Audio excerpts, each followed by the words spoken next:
हरिओम मित्रों, ज्ञान मंत्र में आप सभी का हार्दिक अभिनंदन है। मित्रों, आज के इस वीडियो में आप सभी को बताना चाहेंगे। देखिए, कई लोग परेशान होते हैं संतान के विषय को लेकर। जीवन में बहुत सी परेशानियां हर व्यक्ति के पास होती हैं। किसी को संतान के लिए परेशान है, कोई घर मकान के लिए परेशान है, कोई वैवाहिक अपने जीवन को लेकर परेशान है, कोई पति से परेशान है, कोई पत्नी से परेशान है, कोई अन्य अपने बिजनेस व्यापार धंधों से परेशान है। यानी कुछ न कुछ परेशानियां हर व्यक्ति के जीवन में होती हैं। आदमी कितना भी कमा ले, कितना भी कुछ कर ले, लेकिन जो एक सुख होता है, आत्म सुख, वो जीवन में किसी को बहुत कम ऐसे लोग हैं जिनको प्राप्त हो पाता है। और आप खुद सोचेंगे कभी बैठकर इस विषय में, तो इसके बारे में आपको एक सही गणना प्राप्त होगी निजी सोच के कारण। आप किस मकसद के लिए क्या प्रयास कर रहे हैं, ये आपको इसकी अनुभूति होगी। देखिए, एक मुख्य चीज़ें होती हैं, अगर आप कुछ भी जानने के इच्छुक होते हैं। कोई भी व्यक्ति जब जन्म लेता है, तो वो जन्म समय उसका जो जन्म चक्र बनता है, यानी जन्म के दिन, समय, घटी और उसका जो स्थान होता है, उसके हिसाब से उसका जन्म चक्र बनाया जाता है। यानी जन्म किस आधार से उसका हुआ है, वो व्यक्ति अपने जीवन में क्या करेगा, कौन-सी चीज़ें पाएगा, उसका भविष्य भाग्य किस प्रकार से रहेगा, ये सभी चीज़ें आपके उस जन्म समय, स्थानों और जन्म के नक्षत्र पद के अनुसार जन्म चक्रांक से बनती है। और जैसे उस जन्म चक्रांक में 12 दशम होते हैं, 12 दशम यानी 12 भाव। 12 दशम में पंच भाव पंचभूत होते हैं और शेष 9 ग्रहों के अंश होते हैं। और इनसे जितनी जानकारियां निकलती हैं व्यक्ति के भाग्य भविष्य के विषय में, वो देखी जाती हैं। और सभी ग्रह का जो भी स्थान होता है, यानी जितने ग्रह होते हैं, जिन स्थानों पर उनकी उपस्थिति होती है, तो उनका एक अपना महत्व होता है कि उस महत्व के अनुसार वो ग्रह अपने स्थान पर हैं। जैसे कोई व्यक्ति सिर्फ ये जानना चाहता है कि उसके जीवन में संतान के क्या भाव हैं, यानी वो उसको क्या मिलेगा, कौन सी संतान उसके जीवन चक्र में बन रही है, किस बाधा के कारण उसके साथ ये समस्याएं हो रही हैं। तो ये सभी चीजें वो आपके लिए बनाई जाती हैं। उसके लिए मुख्य रूप से आपके लग्न चक्र का पांचवा पंच भाव, लग्न भाव और अष्टम भाव, ये कुछ भाव अनिवार्य होते हैं देखे जाने के लिए। इसमें उन ग्रहों की स्थिति होती है। और एक बात ये मान के चलिए कि जो योग अगर है, जैसे आप संतान योग के विषय में जानकारी लेते हैं और अगर उसमें ये देखा जाए कि आपके पास दोनों संतानों का योग बन रहा है, उसके कारक ग्रह योग आपको दोनों संतान प्राप्त होने का संकेत दे रहे हैं, तो इसमें आप 90% मान के चल सकते हैं कि आप दोनों संतान का योग आपके जीवन में प्राप्त करेंगे। अब कारण ये होता है कि दोनों संतान योग होने पर भी आपको एक संतान के बाद दूसरी संतान में परेशानी हो रही है। तो इसमें ये होता है कि वो जो पंच भाव है, वो सिर्फ ग्रह योग बताता है, यानी संतान का ग्रह योग। शेष जो परेशानियां होती हैं, वो आपके लग्न के प्रथम चक्र से और अष्टम चक्र से और पंच चक्र में अगर कूर ग्रह या सर्प ग्रह दोष बनता है, तब भी आपको परेशानी होगी। यानी दूसरे संतान का योग वो आपके जीवन में पुत्र के रूप में प्राप्त नहीं होता है। ये सबसे बड़ी चीज होती है और उसके संबंध के उपाय आपको करने चाहिए।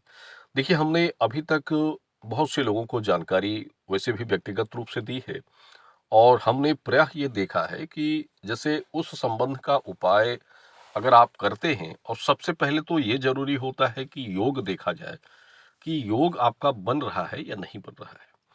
अगर योग बन रहा है, तो फिर ये हम आपको कह सकते हैं कि कोई उपाय आपको करना आपके लिए फलदायक होगा। यानी अगर आप कोई उपाय करना शुरू कर रहे हैं या कर रहे हैं, तो वो आपके फलित होगा, उसका लाभ आपको प्राप्त होगा। अगर नहीं है, तो फिर किसी भी उपाय के करने का कोई लाभ आपके जीवन में प्राप्त नहीं होता है। अब देखिए, एक ईश्वरी प्रवृत्ति होती है।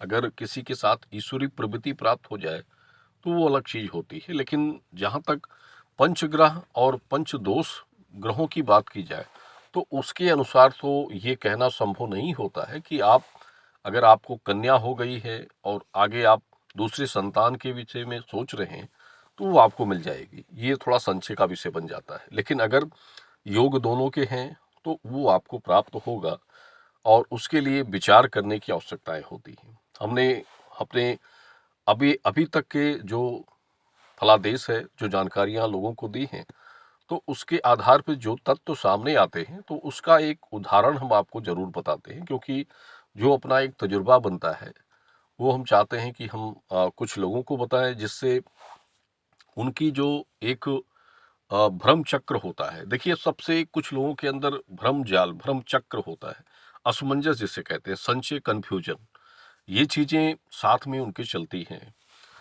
कि क्या वो करें क्या ना करें। ये सबसे बड़ी विषय का संशय होता है। लेकिन आप शांत मन से, शांत भाव से अगर आप सोचते हैं कि आपको क्या करना चाहिए, मन और सबसे अच्छा सोचने का जो समय होता है वो सुबह का होता है। अगर आप किसी भी कार्य के लिए सोचना चाहते हैं तो किसी भी अन्य समय में ना विचार करें, सुबह के समय में सिर्फ विचार करें। सुबह जैसे बिस्तर से आप उठते हैं तो एकांत में आप उसका विचार करें कि सुबह जब आपका मन सो के उठता है तो वो शांत रहता है और वो चंचल प्रवृत्ति उसके अंदर नहीं होती है। अगर दिन में आप अन्य कार्यों में पड़ जाते हैं तो मन चंचल हो जाता है, वो आपको उल्टी सीधी बातें बताएगा। लेकिन जब सुबह के समय आप सोचते हैं तो वही मन आपको एक सही दिशा और सही बुद्धि दोनों का परिचय आपको करवाता है। आपके ज्ञान, मन दो चीज होते हैं। तो मन जो होता है वो आपके ज्ञान की बात मानता है, आपकी बुद्धि की बात मानता है, तो वहां आपको कोई संशय और भ्रम प्राप्त नहीं होता है। और जो सुबह के समय का आपका विचार आपको अच्छा लगे कि ये विचार आपके लिए अच्छा है, तो आप उस कार्य को कर सकते हैं और उस कार्य में आपको सफलता प्राप्त होती है। और अगर आपको फिर भी सुबह के समय में आपके मन में भ्रम और संशय ही रहता है, सोचने का समय आपके पास नहीं मिलता है, तो फिर आपके पास जो चीजें वर्तमान में हैं उसी पर आपको संतोष कर लेना चाहिए। आगे आपको फिर से प्रयास करने के बारे में नहीं सोचना चाहिए, क्योंकि एक चीज ये भी कही गई है कि संतोषम परम सुखम। संतोष से बड़ा सुख जीवन में कोई नहीं है। अगर आप किसी चीज को लेकर संतोष करके बैठ जाते हैं और एकदम से उसे त्याग कर देते हैं कि बस हमें इतना ही चाहिए, इसके बाद हमें कोई आशा नहीं है, जो हमारे पास है इसी में हम पूर्ण रूप से सुखी हैं, तो फिर आपके अंदर का दुख जो होता है वो हट जाता है। लेकिन अगर आपके अंदर दो चीजें रन करती हैं, हाँ या ना, दोनों में आप कंफ्यूजन में फंसे पड़े रहते हैं, तो फिर आपको पास ये होता है कि आप दोनों को में किसी एक का सही निर्णय नहीं ले पाते हैं और परेशान रहते हैं। सिर्फ एक निर्णय लेकर रखें। और एक बार, जैसे जिन लोगों को अंदर अंदर ज्यादा ये उत्सुकताएं होती हैं, तो एक बार उनको चाहिए कि आप जो आपका जन्मांक है, जो आपका लग्न चक्र होता है, उसका उसकी जो समीक्षाएं ग्रह दशाओं की होती है, उसकी समीक्षा आप कर लेनी चाहिए। तो उससे आपको ये पता लग जाता है कि क्या चीजें आपके लिए हैं, किसी भी कार्य के लिए, किसी भी अ, संतान के लिए हो, आपके वैवाहिक योग के लिए हो, आपके निजी व्यापार धन योग के लिए हो, कुछ भी जो चीजें आपके सामने आ रही हैं, सबसे बड़ी चीजें जो आपके एक विषय में बन रही हैं, तो उसके विषय में आपको एक सही जांच कर लेनी चाहिए। अगर उसमें आपको लग रहा है कि आप उसमें सफलता प्राप्त कर पाएंगे, तो उस पर आपको कदम बढ़ाना चाहिए। और सबसे चीज बड़ी होती है कि एक दृढ़ संकल्पता होनी चाहिए। आपके अंदर की मजबूती आपको जागृत करनी होती है। अंदर आपका मन जो होता है, आपकी बुद्धि जो होती है, उसको मजबूत रखना चाहिए। तो आप उस कार्य में जब हाथ लगाते हैं तो उसमें आप सफल हो जाते हैं। अगर आप पहले से ही ढीले हैं और आपके अंदर मतलब एक तेज शक्ति नहीं है, तो उस कार्य को करते भी हैं तो उसमें आप असफल हो जाते हैं।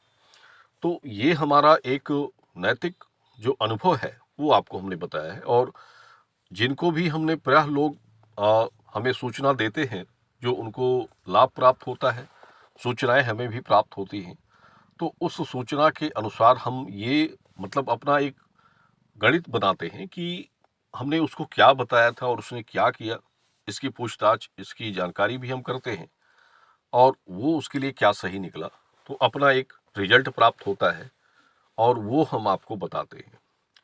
तो यही कुछ कुछ जरूरी बातें थी आपको बताने के लिए। धन्यवाद। शुभ मंगल मित्रों, आप सभी का ईश्वर मंगल करे, सभी की इच्छाएं पूरी करे।